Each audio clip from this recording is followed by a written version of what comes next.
ওম জননীং শারদাং দেবীং রামকৃষ্ণং জগদ্গুরুং পাদপদ্মে তয়ো শ্রিত্বা প্রণমামি।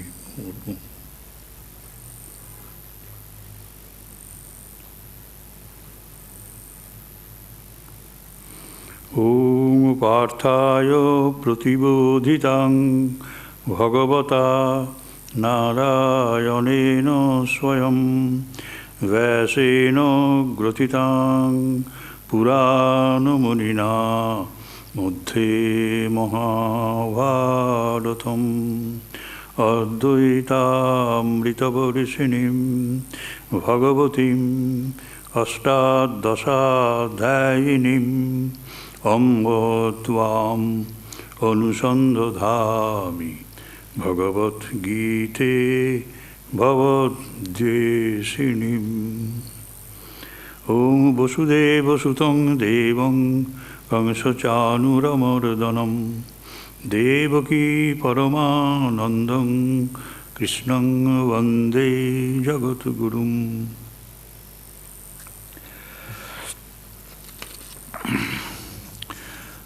আমরা গীতার শ্রীমদ্ ভগবদ্গীতার একাদশ অধ্যায়ে আছি। একাদশ অধ্যায়টি নানা কারণে গুরুত্বপূর্ণ। আমরা আগে দেখেছি যে দশম অধ্যায়ে ভগবান তার নিজের মহিমার কথা বললেন। এই বিশ্বজগতে নানা কিছু ভালো ভালো জিনিস সব উদ্ধার করে বললেন যে আমি এই সব। তো অর্জুন একটু বিস্মিত হলেন, বলে তুমি এই সব, তাহলে আমরা যে তোমাকে যেভাবে দেখছি সেটা তুমি নও। বলে না, সত্যিকার রূপ আমি বিশ্বরূপ, আমি বিশ্ব বিগ্রহ, সব বিগ্রহে আছি, সমস্ত জায়গাতে আছি। আমি ব্যক্তি বিগ্রহ, এখন দেখছো, আমি বিশ্ব বিগ্রহ, আমি আবার অবিগ্রহ। অনেক মূর্তি, অমূর্তি, বিশ্বমূর্তি। তা দেখো, তাহলে আমার ইউনিভার্সাল ফর্মটা এবার দেখো। এখনও তোমার সন্দেহ আছে, সেই জন্য তিনি ইউনিভার্সাল ফর্ম দেখাচ্ছেন এবং দিব্যচক্ষু দিলেন। আমরা প্রায় শেষে এসে গেছি। শ্রী ভগবান উবাচ, একবার বললেন দেখানো হয়ে গেছে। এবং অর্জুন যখন বলছেন যে আমি আর ওই রূপ দেখতে চাই না, হ্যাঁ, তোমার চতুর্ভুজ রূপ আমাকে দেখাও, হে সহস্রবাহ, হে বিশ্বমূর্তে। তোমার রূপ দেখে আমি মোহিত মানে বিমোহিত, মানে মোহগ্রস্ত। আমাকে এবার তুমি সেই শঙ্খচক্র গদাপদ্মধারী চতুর্ভুজ মূর্তি আমাকে এবার দেখাও। তা আমার আর তখন ভগবান বলছেন, দেখবার পর তখন বললেন যে তুমি আমার এই তো রূপ দেখলে। শ্রী ভগবান উবাচ, 47 নম্বর শ্লোক, ময়া প্রসন্নেন তবার্জুনেদং রূপং পরং দর্শিতম আত্মযোগাৎ তেজোময়ং বিশ্বম অনন্তম আদ্যম জন্মেই তদ অন্যেন ন দৃষ্টপূর্বম। আমি তোমার প্রতি অত্যন্ত প্রসন্নতাবশত ময়া প্রসন্নেন তব অর্জুন ইদং রূপং পরম, এই আমার পরম যে রূপ, দর্শিতম দেখানো হলো। কীরকম করে? আমি সাধারণ ভূমিতে দাঁড়িয়ে দেখাইনি, আত্মযোগযুক্ত হয়ে, যোগ বলে। এটি একটি সুন্দর কথা। হ্যাঁ, নিজের যোগশক্তির প্রভাবে আমি এটা তোমাকে সমস্ত দেখালাম। আমি কে তুমি বোঝো এবার। আমাকে সাধারণ মানুষ হিসেবে, সখা হিসেবে যে অবজ্ঞা করেছো, যেভাবে আমার কোলে তোমার পা তুলে দিয়ে তুমি বিশ্রাম করেছো, সেটা সঞ্জয় দেখে গেছে। দেখে গিয়ে ধৃতরাষ্ট্রকে বলেছেন যে অদ্ভুত একটা দৃশ্য দেখলাম, যে শ্রীকৃষ্ণ আর অর্জুন শুয়ে আছেন, আর ভগবান বিছানায় বসে আছেন, অর্জুনের পা শ্রীকৃষ্ণের কোলে। তা এইরকম যার প্রিয় অর্জুন, সে তো বিশ্বজয়ী হবেই, সে অজেয়। তোমার যুদ্ধ জয়ে কোনো আশা তুমি করতে পারো না। তা এই রকমভাবে এইসব করেছেন অর্জুন। সেই জন্য বলছেন যে অনেক উপহাস করেছি সখা বলে, আপনভাবে অনেক তোমার সঙ্গে একসাথে একতলায় ভোজন করেছি, একসাথে শয়ন করেছি, হ্যাঁ, তোমার গায়ে পা ঠেকেছে, অত ইচ্ছে করেও আমি পা তুলে দিয়েছি, কিন্তু এখন দেখছি তুমি কে, আমাকে ক্ষমা করো। তা বললেন যে তদ অন্যেন ন দৃষ্টপূর্বম, আমার এই তেজময় রূপ, রেসপ্লেন্ডেন্ট রূপ, তুমি ছাড়া আর কেউ দেখেনি। এবং তোমাকে দেখিয়েছি, হ্যাঁ, কিসে? তোমাকে দেখিয়েছি কৃপা করে। তোমাকে কৃপা করে আমি দেখিয়েছি, অন্যরা কেউ দেখতে পারেনি। আমার এই অনন্ত, লিমিটলেস, বিশ্বম মানে ইউনিভার্সাল রূপ, তেজময় রূপ, আদ্যম, আদি রূপ। আদি মানে কেন? সমস্ত সৃষ্টির আদিতে আমি আছি। আমরা আদ্যা শক্তি বলি তো, আদ্যা শক্তি, আদ্যর স্ত্রীলিঙ্গে আদ্যা, কিন্তু আদি উনি, এই স্বয়ং ভগবান। ন বেদযোগ্য অধ্যয়ন ন দানৈ, ন বেদযজ্ঞাধ্যয়নৈর ন দানৈর ন চ ক্রিয়াভির ন তপোভিরুগ্রৈ এবং রূপ শক্য অহং নৃলোকে দ্রষ্টুং তদ অন্যেন কুরু প্রবীর। বলছেন, হে কুরুপ্রবীর, কুরুশ্রেষ্ঠ অর্জুন, এবং রূপ, I am in such form, এবং বিধ, I am in such form, এবং বিধ, এই রকম আমি, এই প্রকার যে বিশ্বরূপ বিশিষ্ট আমাকে তুমি দেখলে, এ নরলোকে কেউ দেখেনি। বেদ অধ্যয়নই করুক, আর যত দান ধ্যানই করুক, আর যত যাগযজ্ঞই করুক, ক্রিয়াভি দানই যজ্ঞ অধ্যয়নই ন, আর উগ্র তপস্যার দ্বারাই করুক। এতগুলো পথ খোলা রয়েছে মানুষের কাছে। তারা সব আমাকে এইভাবে সেবা করে, আমার সাধনা করে, ভজনা করে, কিন্তু কেউ বেদ যজ্ঞ অধ্যয়ন দান ক্রিয় মানে এসব রিচুয়ালস উগ্র তপস্যার দ্বারা কিছু কিছু তারা আমার কৃপা পায়, কিন্তু এই জিনিস তোমাকে যা দেখালাম এ কিছুতেই পাওয়া যাবে না।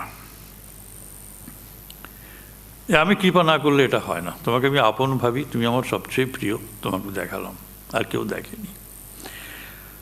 আর তুমি তো এখন খুব বিমূঢ়, এখন তুমি খুব ক্লেশযুক্ত, খুব কষ্টের মধ্যে আছো, এ দেখে তোমাকে হারিয়ে ফেলেছো। সেই জন্য বলছি তোমাকে, মাতে ব্যথা মাচ বিমূঢ় ভাব।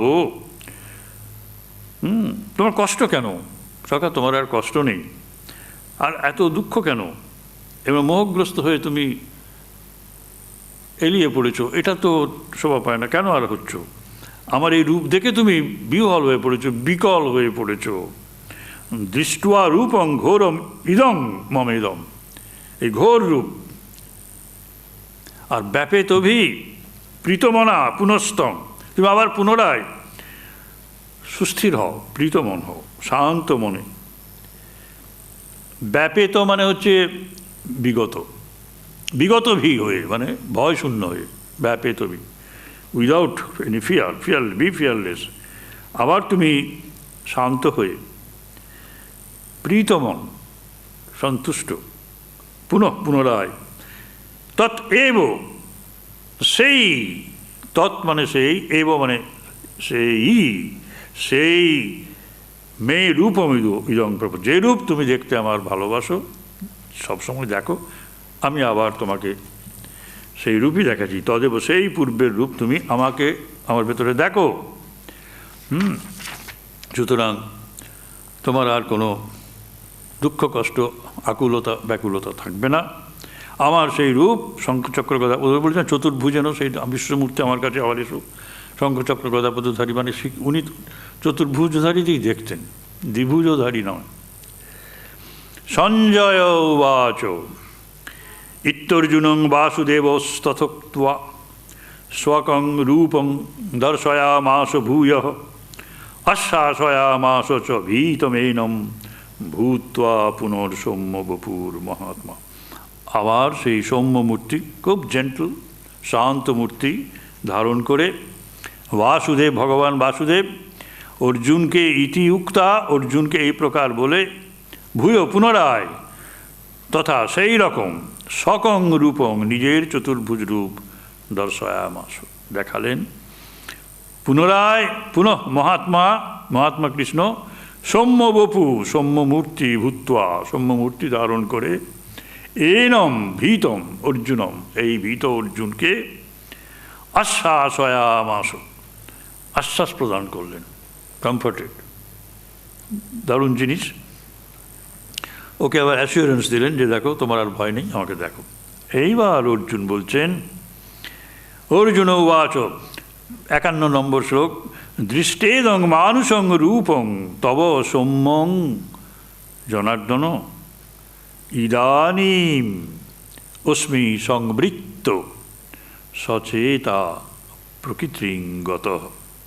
এই জনার্দন অর্জুন, এই ভগবান জনার্দন কৃষ্ণ, তোমার ইদম সৌম্যং মানুষং রূপং দৃষ্টুয়া, এই সৌম্য অতি শান্ত এই জেন্টল ফর্ম দেখে এখন আমি সচেতা, মানে আমি এখন কাম অ্যান্ড কম্পোজড হয়েছি, আমি আমার চেতনা ফিরে পেয়েছি, চেতনার সঙ্গে মানে আমার শান্ত চিত্ত এই ভাবের সঙ্গে আমি এখন যুক্ত হয়েছি। প্রকৃতি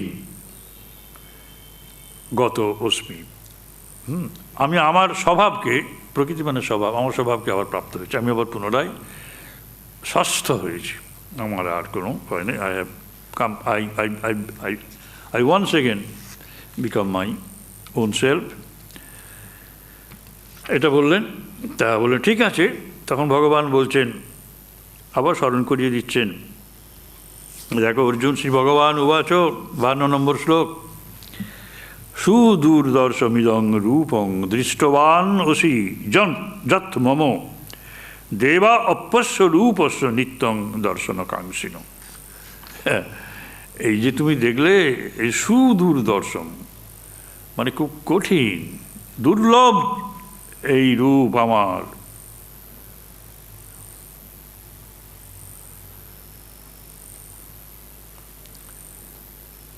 কোন রূপ? এখানে একটা মজা আছে, কোন রূপ?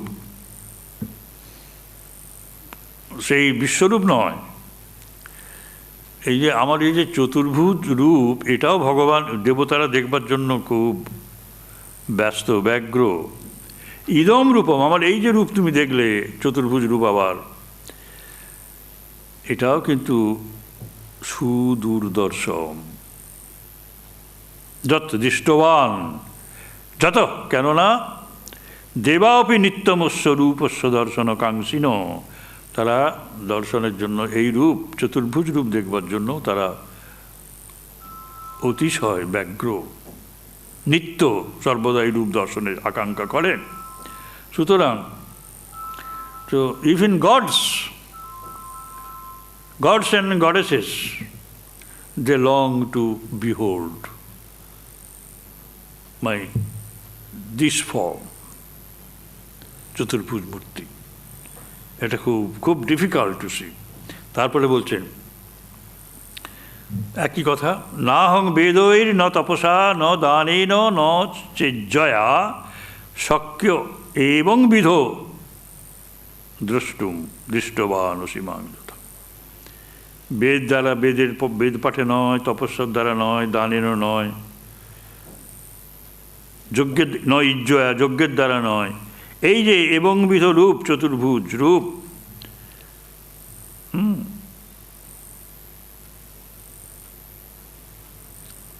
আমি দ্রষ্টুম শক্য উপযুক্ত হয়ে আমি যে দেখাই, যেমন আমাকে তম দৃষ্টবান অসি, যেমন তুমি আমাকে দেখলে সেটাই আমি দেখাই। কিন্তু ওইভাবে হবে না, বেদ অধ্যয়ন তপস্যার দ্বারা হবে না। ভক্তিয়া তু অনন্যয়া শক্য অহম এবং বিধ অর্জুন, অনন্যয়া ভক্তি, একান্ত ভক্তি নিয়ে, নিশ্চলা ভক্তি, একান্ত, আনওয়েভারিং, ওয়ান পয়েন্টেড ডিভোশন আমাতে যার আছে ভক্তা, এই ভক্তি অনন্যয়া ভক্তি জ্ঞাতুং, শুধু জানতে পারা নয়, জ্ঞাতুং জানে, দ্রষ্টুং দেখতে পায়, এবং তত্ত্বেন প্রবেষ্টুঞ্চ পরন্তপ। হে অর্জুন, পরন্তপ শত্রু নিধনকারী, শত্রুপীড়ক, আমাকে জানতে পারে, আমাকে দেখতে পারে এবং আমার তত্ত্বে প্রবেশ করতে পারে, অনন্য ভক্তির দ্বারা দেখতে পায়। তত্ত্বেন মানে as I am, really as I am, তত্ত্ব। শুধু দেখা নয়, জানতে পারবে পরব্রহ্ম কি জিনিস, আবার সেই তত্ত্বে প্রবেশ করতে পারবে, নিত্যযুক্ত হয়ে থাকবে। ভক্ত হয়েও জ্ঞানযুক্ত হবে, জ্ঞাতুম। ভক্ত মানে নিত্যযুক্ত ভক্ত, আর জ্ঞানযুক্ত তাও ঠিক।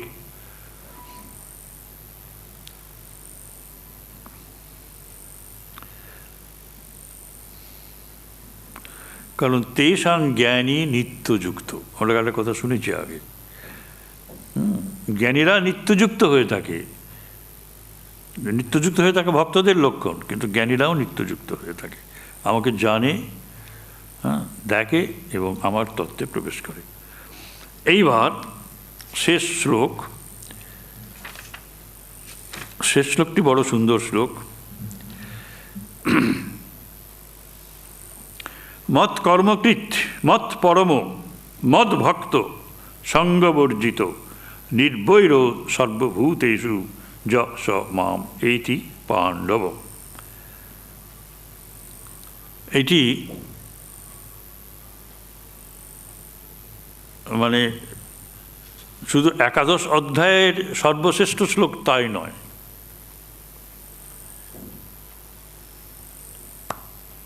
এটা যে একাদশ অধ্যায়ের সর্বশ্রেষ্ঠ শ্লোক তা নয়, এটি গীতারও সমস্ত সারাংশ যেন এই শ্লোকটির ভেতরে ভগবান বলে গিয়েছেন। এবার একটা ঘটনা বলি।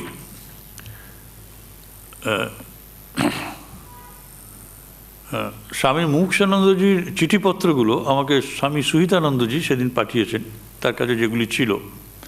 তা আমি সেখান থেকে স্বামী অনুপমানন্দজির একটি পত্র পেলাম। মহারাজ অনেক সিনিয়র, অনুপমানন্দজি আমাদের মুমুক্ষানন্দজিকে খুব ভালোবাসতেন। তা উনি একটা চিঠিতে লিখেছেন, চিঠি শেষে লিখেছেন, তুমি গীতার একাদশ অধ্যায়ের শেষ শ্লোকটি ধ্যান করবে, ওটি আমাদের আচরণীয় সমস্ত কথা লিপিবদ্ধ করেছে। ওই শ্লোকেতেই সব ভগবান বলে গেছেন। কি এত ইম্পর্টেন্ট! তিনি আর গীতার কোনো শ্লোক বলছেন না, মনে বলছেন তুমি একাদশ অধ্যায়। আমরা মনে করি কি যে একাদশ অধ্যায় কী আছে, বিভূতি মানে বিশ্বরূপ দর্শন, এটা আমি, ওটা আমি। কিন্তু এত কথা বলার পর তিনি বললেন যে মৎ কর্মকৃত, আমি যে জন্য এসেছি ধর্ম স্থাপনের জন্য, যে আমার কাজে সহায়তা করে সে আমার পরম ভক্ত, সেই আমাকে পাবে। আমার চোখ সুন্দর, আমার দেহ সুন্দর, আমার চুল সুন্দর, আমার শরীর সুন্দর, এই বর্ণনা করে কোনো লাভ নেই। আমার যে কাজ করে, আমাকে যে সাহায্য করে, মৎ কর্ম, আমি যে কর্ম করি সেই কর্মে যে সহায়ক, অদ্ভুত জিনিস। আমার কাজে সহায়ক হও, এটি সর্বত্র। অর্থাৎ তোমার জীবনে আমাকে প্রতিষ্ঠিত করো এবং আমি যা করছি সেই কাজ তোমাকে করতে হবে। এটা অদ্ভুত জিনিস।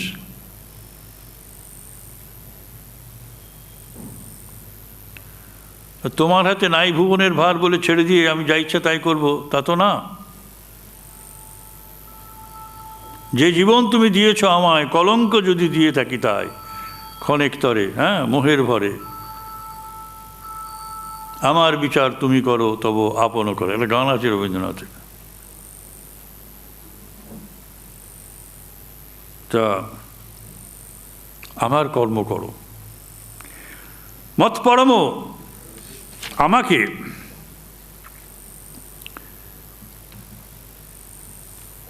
পরম আশ্রয় জেনে, আমি পরম আশ্রয়, আমি তোমার একমাত্র আদর্শ গোল, মানে keep me at the supreme goal. এখানে বলছেন যে কর্মযোগের মতো এত উগ্র নয় এখানে, কিন্তু যে ফলত্যাগ করতে হবে, এ করতে হবে, সে করতে হবে, যে you have to work for me. তোমার জীবনটাকে সুন্দর করে গড়ে তোলো, কলঙ্ক শূন্য জীবন, পবিত্র জীবন, এবং এই জীবন কাউকে কষ্ট দেবে না, পীড়া দেবে না, শোষণ করবে না, শাসন করবে না। এই জীবন কিছু চাইবে না নিজের জন্য, সবার সেবা করবে, সর্বভূতে আমি আছি জেনে সবার সেবা করবে। বিশ্বরূপ দর্শন, বিশ্বে যে যেখানে আছে তাকে সংরক্ষণ করতে হবে, তাকে রক্ষা করতে হবে, প্রত্যেকের দায় দায়িত্ব। তোমার ন্যায়ের দণ্ড অর্পণ করেছ নিজে, প্রত্যেকে করে, তাই না? আমরা যেন না বলি যে আমি তো ক্ষুদ্র জীব, আমি কেন করবো না। রবীন্দ্রনাথের কথা, একটা গান আছে না, কবিতা আছে, তোমার ন্যায়ের দণ্ড অর্পণ করেছ তুমি, প্রত্যেকের করে, এড়িয়ে যাওয়ার তো ব্যাপার নেই। আর মদ ভক্ত, আমার গুণ প্রভাব এবং সমস্ত রহস্য কীর্তন এসব তো হচ্ছে, হ্যাঁ, এগুলির প্রকাশ চাই। আর সঙ্গবর্জিত, সঙ্গবর্জিত মানে হচ্ছে so there is no sensory attachment. My relation with the world is one of non-touch, অস্পর্শন। সব ভোগ্যতব্য আছে, কিন্তু I am not attached to that. যেটুকু প্রয়োজন সেটুকু নিলাম, অ্যাটাচমেন্ট নেই, লোভ নেই, লোভের সঙ্গে অ্যাটাচমেন্ট।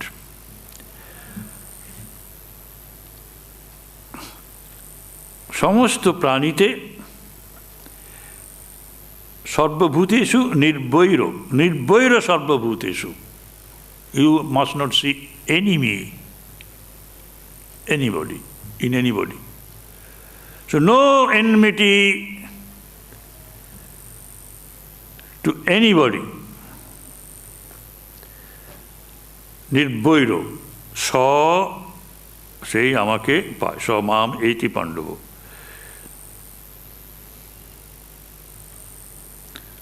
এইটি একটা অদ্ভুত জিনিস।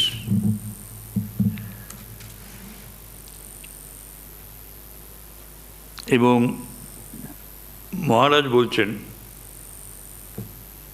মানে শ্রীমৎ স্বামী রঙ্গনাথানন্দজি বলছেন, রঙ্গনাথানন্দজি তার গীতা পুস্তকে বলছেন যে this is the greatest শ্লোক of a great chapter. বুঝলেন? The greatest শ্লোক of a great chapter. সংক্ষেপে সব বলে দিল, গীতার সারটি বলে দিলেন যে তোমাকে আমার কর্ম করতে হবে, আমাকে আশ্রয় করতে হবে, আমার ভক্ত হতে হবে, এবং মানে সঙ্গবর্জিত। পৃথিবীটা ভোগের জায়গা, কিন্তু ভোগ্যবস্তু আছে, কিন্তু আমি তার মধ্যে নেই। নির্বৈর সর্বভূতে আমি আছি জেনে সকলকে বন্ধু বলে ভেবে আমার কাজ করা, আমার কাজ করা, তাহলে আমাকে পাবে। এবং আমি প্রমিস করছি, ওই তো আমার কর্ম,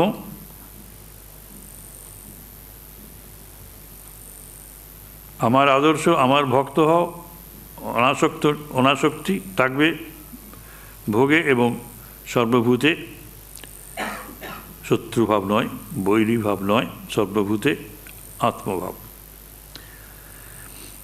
তা মহারাজ যেটা বলতে গিয়ে বলছেন যে শঙ্করাচার্য কিন্তু গীতাভাষ্যে এই শ্লোকটির ভূয়সী প্রশংসা করেছেন। Shankaracharya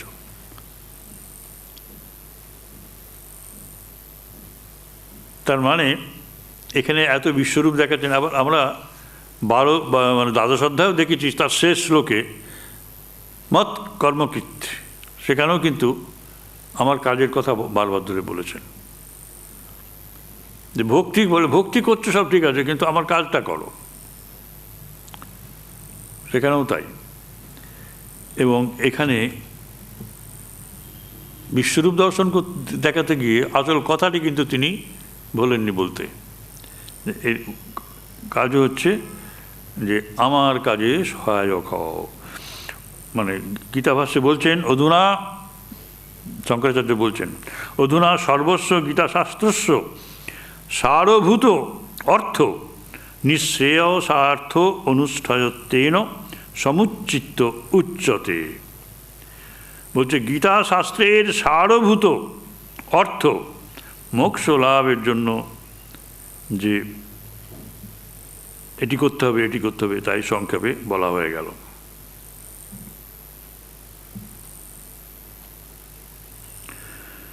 You have to practice it, you have to live by it.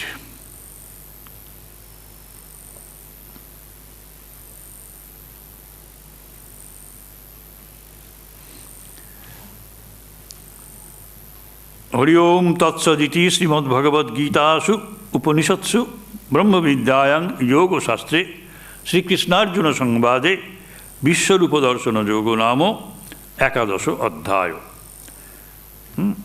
এইভাবে 11 অধ্যায় শুরু হয়ে গেল। সর্বত্র ভগবত বুদ্ধি এসে গেলে পরে যারা অপরাধ করছে, যারা শত্রুতা করছে, তাদের প্রতিও বৈরীভাব আসে না, আর অন্যদের প্রতি তো নয়। এই হচ্ছে ব্যাপার। এইবার একটা বিশাল প্রশ্ন আমি উত্থাপন করছি, যেটা আপনাদের একটু অবাক করবে। আমি দুঃখের সঙ্গে জানাচ্ছি যে আমার যে প্রসঙ্গ মহাভারত আছে তাতে এটা প্রথমে থাকা উচিত ছিল, কিন্তু কোনো রকমে এটা আমাদের দৃষ্টির অন্তরালে চলে গেছে। এটি ভবের সুক্তি ভেঙেতে আছে, আমার যে প্রবন্ধের সংকলন, হ্যাঁ, সেখানে এটি আছে 484 পৃষ্ঠাতে, 85 পৃষ্ঠাতে। গীতা, শ্রী শ্রী গীতার প্রেক্ষাপট। মানে এই 11 অধ্যায় আমরা শুনছি, আমরা পড়ছি শুনছি, কিন্তু সঞ্জয় তো শোনাচ্ছেন ধৃতরাষ্ট্রকে বসিয়ে রেখে। তখন যুদ্ধ শুরু হয়নি, অর্জুনের বিষাদ যুগ শুরু হয়েছে, কিন্তু যুদ্ধের ফলাফল তো তিনি জানিয়ে দিলেন। এটা তো ঠিক, যুদ্ধের ফলাফলটা জানিয়ে দিচ্ছেন, এবং অর্জুন কাকে তার সারথি হিসেবে পেয়েছে সেটা ধৃতরাষ্ট্র বিমূঢ় চিত্তে শুনলেন। তারপরেও কি আপনাদের মনে হয় যে ধৃতরাষ্ট্র যুদ্ধ করবার জন্য তার পুত্রকে বলতে পারে? এর থেকেই তো প্রমাণ হয়ে যাচ্ছে যে যুদ্ধ আর হবে না, যুদ্ধ আর হওয়া উচিত নয়।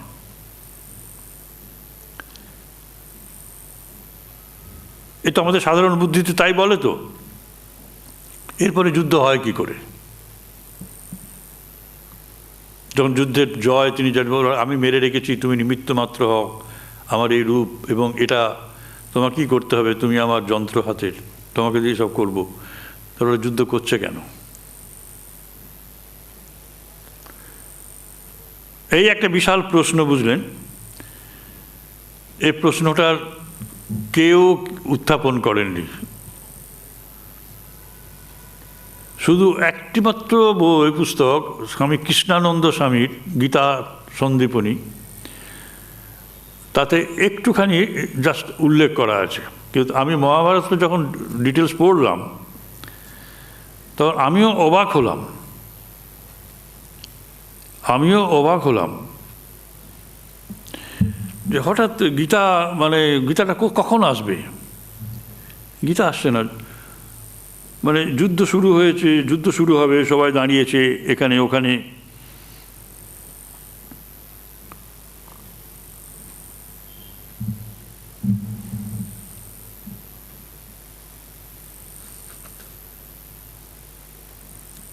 কিন্তু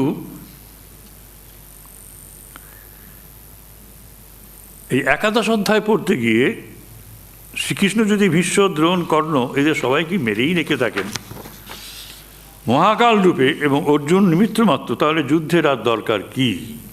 তা তো ধৃতরাষ্ট্রকে আগে থেকেই তো যুদ্ধের ফল জানিয়ে দেওয়ার জন্য তাকে যুদ্ধ থেকে বিরতি হতে হয়।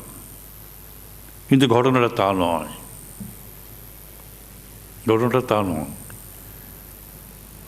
এই গীতার এই উপদেশ যখন এখানে হচ্ছে, অর্জুনের বিষাদ যোগ কেন্দ্র করে এই যে উপদেশ যখন দিচ্ছেন তিনি গীতা, তখন 10 দিন যুদ্ধ হয়ে গেছে।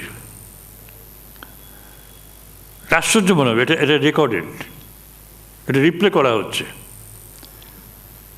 যেমন আমার বক্তৃতা আগামীকাল কি আরও কয়েকদিন পরে বক্তৃতা আমি এখন রেকর্ড করে রাখছি, সেটা শোনানো হবে।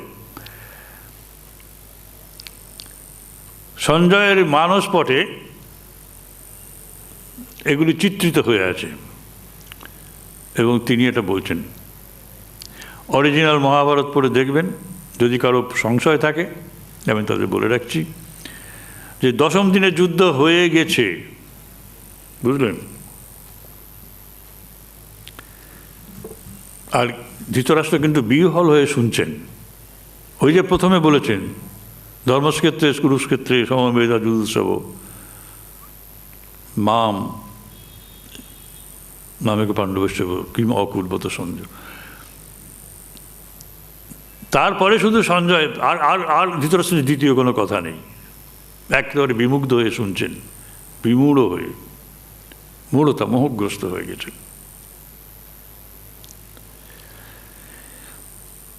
আমি জানি এই উত্তরটা আপনাদের অনেকেই পছন্দ হবে না। তার কারণ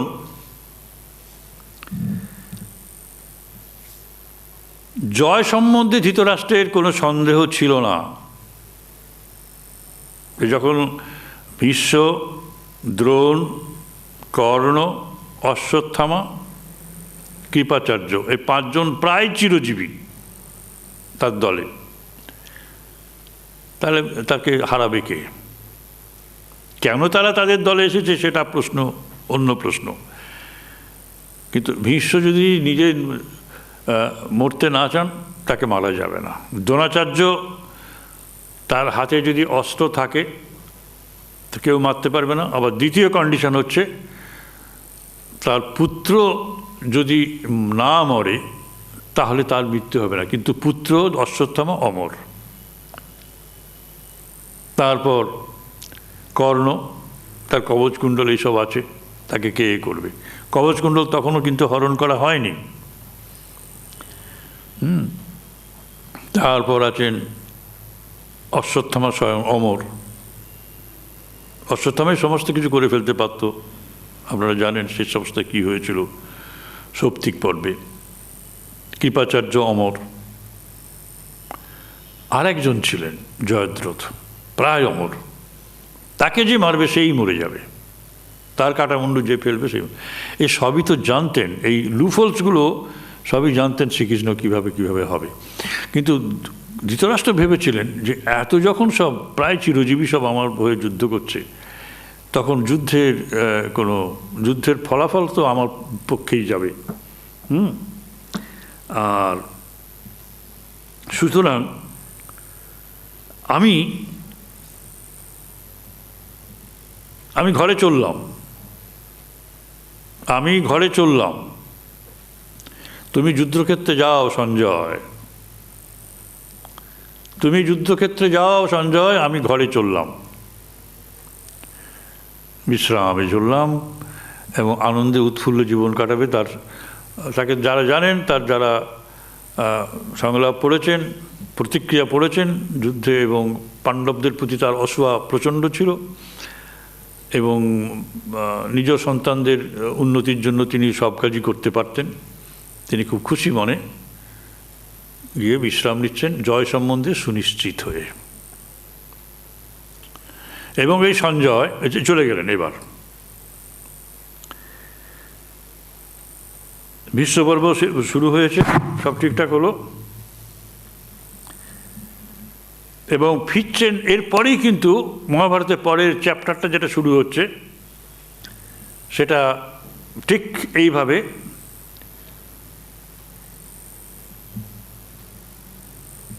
10 দিন দেখা নেই সঞ্জয়ের। সঞ্জয় ফিরছেন হস্তিনাপুর রাজধানীতে, বলছেন, সঞ্জয় অহং মহারাজ নমস্তে ভরতর্ষভ হত ভীষ্ম শান্তনব ভরতানাং পিতামহ। এই কথা বলতে বলতে তিনি ফিরছেন। 10 দিন ধরে তিনি ক্যামেরা নিয়ে ঘুরেছেন যুদ্ধক্ষেত্রে, অসীম সাহসের সঙ্গে, দক্ষতার সঙ্গে, নির্মমতার সঙ্গে যুদ্ধ করেছেন ভীষ্ম। হে মহারাজ, আমি সঞ্জয় যুদ্ধক্ষেত্র থেকে আসছি, সংযুগাত এত্য, আপনাকে নমস্কার করি। ভরত বংশের পিতামহ ভীষ্ম নিহত হয়েছেন। এবং বললেন, আপনার পুত্র দুর্যোধন যার বল অবলম্বন করে যুদ্ধ শুরু করেছিলেন, সেই ভীষ্ম আজ 10ম দিনের যুদ্ধে শিখণ্ডীর দ্বারা নিহত হয়ে শয়ন করেছেন। যস্য বীর্যং সমাশ্রিত যুদ্ধং পুত্র স্তবাকরত স সেতে নিহত রাজন শঙ্খে ভীষ্ম শিখণ্ডিনা। ধৃতরাষ্ট্র এই 10 দিন নিশ্চিন্তেই ঘুমোচ্ছিলেন অন্তঃপুরে, কিন্তু ভীষ্মের নিধন শুনেই তো আর্তনাদ করে উঠলেন। হ্যাঁ, আমার ইন্দ্রতুল্য জ্যেষ্ঠতা তো রথের মধ্যে নিপাতিত এবং নিহত, কথং রথাৎ স ন্যপতৎ পিতা মে বাসবোপম। ইন্দ্রের মতো শক্তিশালী আমার পিতামহ। এবং তিনি বললেন, ভীষ্ম কেন পাণ্ডবদের জয় করতে পারলেন না? দ্রোণ, কৃপ, অশ্বত্থামা সবাই তো ছিল, তাহলে ভীষ্ম কেন নিপাতিত? কেন কেন? হায় সঞ্জয়, আমার হৃদয় পাষাণে নির্মিত, নইলে পুরুষশ্রেষ্ঠ ভীষ্মের মৃত্যু সংবাদ শুনেও আমার হৃদয় বিদীর্ণ হচ্ছে না কেন? অস্ম সারময়ং, অস্ম পাথর নির্মিত, সারময়ং নূনং হৃদয়ং মম সঞ্জয় যচ্ছ্রুত্বা পুরুষ ব্যাঘ্রং হতং ভীষ্মং ন দীর্যতে। দীর্ণ হয়ে যাচ্ছে না কেন? দেখো সঞ্জয়, আমাকে তো সবাই ভয় দেখিয়ে যাচ্ছিল, তোমার পুত্ররা মরবে। পুত্র শোক সন্তপ্ত হয়ে গুরুতর দুঃখ পাবো বলে একটা ভাবনাও হয়েছিল, কিন্তু আশা করেছিলাম অত্যন্ত যে শান্তনুনন্দন ভীষ্ম আমার পুত্রদের রক্ষা করবেন। আশংসে অহং পরং ত্রাণং ভীষ্মাৎ শান্তনু নন্দনাথ। সঞ্জয়, এ কি ক্ষত্রিয় ধর্ম? পাণ্ডবরা ভীষ্মকে বধ করে রাজ্য লাভ করার ইচ্ছা করছে, আমরাও তো তাই। বিশ্বকে বলি দিয়ে আমরাও রাজ্য লাভ করবার চেষ্টা করছি। এতক্ষণে তার মতি ফিরেছে। ভীষ্ম ভূপাতিত হল, ধৃতরাষ্ট্রের আশা দুর্যোধনের জয় এবং রাজ্য লাভ হবে, তার আশাটা আছে। ভীষ্ম অর্জুন, সঞ্জয় তুমি বলো কিভাবে বিপক্ষ মহাত্মারা আমার জ্যেষ্ঠদাত ভীষ্মকে নিহত করলেন? ভীষ্ম ছিলেন যুদ্ধ সৌভী, যুদ্ধে স্বভাব পান তিনি নিহত শুনে আমার শান্তি নেই। যে পুত্র শোকের আশঙ্কা করেছিলাম, তুমি এখন আগুনে ঘি ঢেলে যেন সে পীড়া অনলকে উদ্দীপিত করলে। দুর্যোধনকৃত সমস্ত দুঃখই আমি শুনব। শ্রস্যামি তানি দুঃখানি দুর্যোধনকৃতানি অহম। যা ঘটেছিল সে সময়ে সব বলো সঞ্জয়, সব বলো। এই প্রেক্ষাপট পিছনে আছে বিষাদ যোগের আগে। সঞ্জয় এবার খুব রূঢ় কথা শোনালেন, বললেন, মহারাজ আপনি যেমন ঠিক তেমনই সঙ্গত প্রশ্ন করলেন। আপনি যেমন ঠিক, সে সময় যা ঘটেছিল বলো, তার মানে কি? তা আপনি সত্যি নিষ্ঠুর। তৎযুক্ত অয়ম অনুপ্রশ্ন। তবে দুর্যোধনের উপর এই দোষ আরোপ করতে আপনি পারেন না, আপনি নিজের দোষেই ক্ষতিগ্রস্ত, অন্য কাউকে দোষী করা ঠিক নয়। যে লোক নিন্দনীয় কাজ করে সে লোক সমস্ত লোকের বধযোগ্য হয়। সবধ্য সর্বলোকস্য নিন্দিতানি সমাচরণ। পাণ্ডবেরা বহুভাবে প্রতারিত হয়ে বহু অপকার সহ্য করেছেন কেবল আপনার দিকে চেয়ে। যাই হোক, আমি দিব্য জ্ঞান বলে যা জেনেছি তা শুনুন, শোকে মন দেবেন না, আমার কথা অবধান করুন। প্রথম থেকেই আবার সব বলছি। এই যুদ্ধের জন্য সজ্জিত হয়ে সব সৈন্য ব্যূহরূপে স্থাপিত হলে দুর্যোধন দুঃশাসনকে বললেন, তুমি সত্তর ভীষ্মকে রক্ষা করার জন্য রথগুলোকে নিযুক্ত করো, সব সৈন্যকে তার কাছে প্রেরণ করো। কুরু পাণ্ডবেরা সমরাঙ্গনে যুদ্ধের জন্য সমবেত হয়েছে। এই দৃশ্য দেখার স্বপ্ন আমার অনেক দিনের। এই হলো। এবং তোমরা সবাই মিলে ভীষ্মকে রক্ষা করো। শিখণ্ডীকে ভীষ্ম বধ করবেন না, সুতরাং শিখণ্ডীর হাত থেকে পিতামহকে রক্ষা করো, আর শিখণ্ডীকে বধ করার চেষ্টা করো সবাই। আর ভেবে দেখবে অর্জুন শিখণ্ডীকে রক্ষা করবে এবং ভীষ্ম তাকে বর্জন করবেন। সংরক্ষমাণ পার্থেন ভীষ্মেন চ বিবর্জিত। সুতরাং দুঃশাসন, তুমি শিখণ্ডীকে আগে বধ করো। এরপর সঞ্জয় বলে যাচ্ছেন ঠিক গীতার আগে, ওই যে উনি বললেন না যে পিতামহ মারা গেছে, তাহলে কি হলো? তুমি যে গেলে, আমি যে চলে এলাম যুদ্ধের আগে না শুনে, কি হলো তারপর তো বলো তো। এইসব বলে যাচ্ছেন যে এই 16th চ্যাপ্টার থেকে 20th চ্যাপ্টার পর্যন্ত সৈন্য সমাবেশের বর্ণনা দিয়ে গেলেন সঞ্জয়। তারপর জানালেন যে মহামানব হনুমান উভয় পক্ষের রথের ধ্বজাগুলিকে অভিভূত করে অর্জুনের রথে অবস্থান করছেন। আরও বললেন, ভীষ্ম দ্রোণ ঘুম থেকে উঠেই পাণ্ডবদের জয় কামনা করে। 21তম অধ্যায়টি অর্জুনের বিষাদ এবং অর্জুনের সান্ত্বনা হয়ে উঠেছে। ভীষ্মের দ্বারা রচিত অভেদ্য ব্যূহ দেখে যুধিষ্ঠির অত্যন্ত কাতর এবং বিবর্ণ হয়ে অর্জুনকে বললেন, পিতামহ ভীষ্ম যাদের রক্ষা করছেন সেই ধৃতরাষ্ট্রদের সঙ্গে কি করে যুদ্ধ করব ভাই? আমাদের সব সৈন্যই যে ভয়ে কাঁপছে, আমিও বিষণ্ণ, যুদ্ধ জয়ে আমার বিন্দুমাত্র আস্থা নেই। অর্জুন দাদাকে সান্ত্বনা দিলেন, আমাদের বিপক্ষরা সংখ্যায় বেশি, বুদ্ধিমান, বীর, আমরা সংখ্যায় কম হলেও কিভাবে জয় আসবে তা আপনি শুনুন। আপনি কারো তো দোষ দেখেন না, তাই আপনাকে সেই জয়ের কারণ বলছি। নারদ, ভীষ্ম এবং দ্রোণ সেই উপায় জানেন, আর অবশ্যই সে উপায় স্বয়ং শ্রীকৃষ্ণ। যুদ্ধে যে জয়লাভ হবে তার একমাত্র উপায় হচ্ছেন শ্রীকৃষ্ণ। শুনুন ধর্মকথা। অর্জুন বলছেন, দাদাকে সান্ত্বনা দিয়েছেন, ন তথা বলবীর্যাভ্যাং জয়ন্তী বিজিগী সবহ যথা সত্য আনৃশংসাভ্যাং ধর্মেণ এব উদ্যমেন চ। অর্থাৎ জয় অভিলাষী লোকেরা সত্য, দয়া, ধর্ম এবং উদ্যম এই 4টি মূল্যবোধের আশ্রয়ে যেমন জয় করতে পারেন, বল বীর্য দিয়ে সেরূপ জয় করতে পারেন না। অর্থাৎ সত্য, দয়া, ধর্ম, উদ্যম এই 4টি ভ্যালুস যদি আশ্রিত হয় তাহলে জয় পাবেন। শুধু বলবীর্য দিয়ে জয় হয় না। ধার্তরাষ্ট্রদের এই বলবীর্য আছে, তাতে জয় হবে না।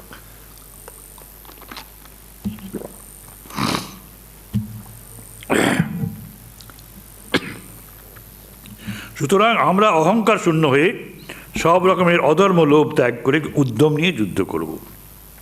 দেখবেন ধর্ম যেদিকে, জয় সেদিকে। আর নারদ এসে আমাকে বলে গেছেন, যেদিকে কৃষ্ণ থাকেন সেদিকে জয় হয়, যত কৃষ্ণ তত জয়। শুধু তাই না, এটা একটা দারুণ কথা। গুণভূতে জয় কৃষ্ণে পৃষ্ঠত অভ্যেতি মাধবম। বলছে জয় ওটা তো কৃষ্ণের অনুগত, অর্থাৎ জয় কৃষ্ণের পিছনে পিছনে হাঁটে। এইটা একটা দারুণ কথা। গুণভূতে জয় কৃষ্ণে পৃষ্ঠত অভ্যেতি মাধবম। সুতরাং কৃষ্ণ আপনার জয় যা কামনা করছেন, আপনার তো এই যুদ্ধে কোনো মনোবেদনা আমি দেখতে পাচ্ছি না। এরপর অর্জুনকে বললেন ভগবান যে যুদ্ধ তো শুরু হবে, এইবার তুমি দুর্গা স্তব করো। এই অর্জুনের দুর্গা স্তব, নমস্তে সিদ্ধ সেনানী আর্যে মন্দর বাসিনী কুমারী কালিকা পালি কপিলে কৃষ্ণ পিঙ্গলে, এই যে 13-14টা মন্ত্র আছে, এটি কিন্তু আমাদের সকলেরই পড়া উচিত প্রত্যেক দিন।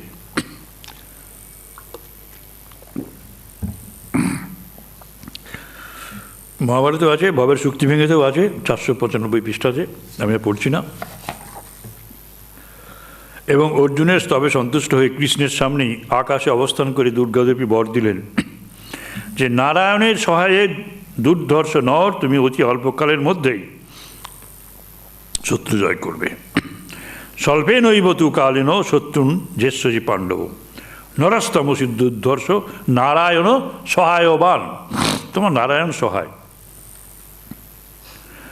আর অজয়স্তং রণে অরিনাম অপি বজ্রভৃত স্বয়ং, তুমি বজ্রধারী ইন্দ্রেরও অজয়। তুমি নর এবং নারায়ণের সঙ্গে যুক্ত হয়েছ, আর ভয় কি?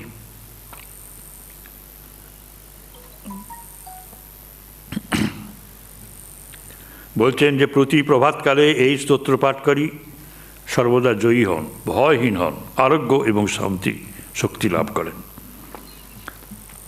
এটা 14 অধ্যায় বিশ্বপর্বের। এইবার পঞ্চবিংশতি 25তম অধ্যায় থেকে গীতা শুরু হলো। ভীষ্মের পতন হয়ে গিয়েছে তা জানার পরও ধৃতরাষ্ট্র ধর্মক্ষেত্রের মাহাত্ম্যে বিশ্বাসী ছিলেন। তার ধারণা ছিল ভীষ্ম গেছেন, কিন্তু দ্রোণ, কর্ণ, কৃপ, অশ্বত্থামা এসব বীরগণ এখনও আছে, তারা তার ঈপ্সিত জয় এনে দেবে। অন্তত এরকম দৃঢ় ভাবনার কারণ হয়তো ধর্মক্ষেত্ররূপ কুরুক্ষেত্রের মাহাত্ম্য।